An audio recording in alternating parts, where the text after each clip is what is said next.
புனித மார்க்கு எழுதிய நற்செய்தியிலிருந்து வாசகம்.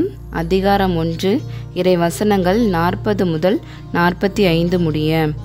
ஒரு நாள் தொழுநோயாளர் ஒருவர் இயேசுவிடம் வந்து, நீர் விரும்பினால் எனது நோயை நீக்க உம்மால் முடியும் என்று முழந்தாள் படியிட்டு வேண்டினார்.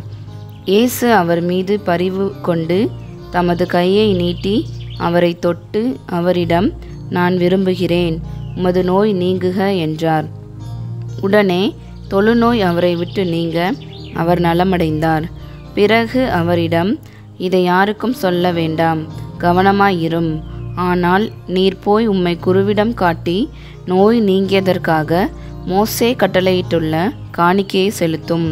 நீர் நலமடைந்துள்ளீர் என்பதற்கு அது சான்றாகும் என்று மிக கண்டிப்பாக கூறி உடனடியாக அவரை அனுப்பிவிட்டார்.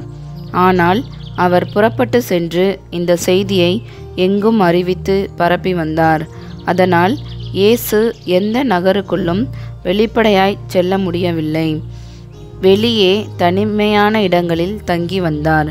எனினும் மக்கள் எல்லா இடங்களிலிருந்தும் அவரிடம் வந்து கொண்டிருந்தார்கள். இது கிறிஸ்து வழங்கும் நற்செய்தி. கிறிஸ்துவே உமக்கு புகழ்.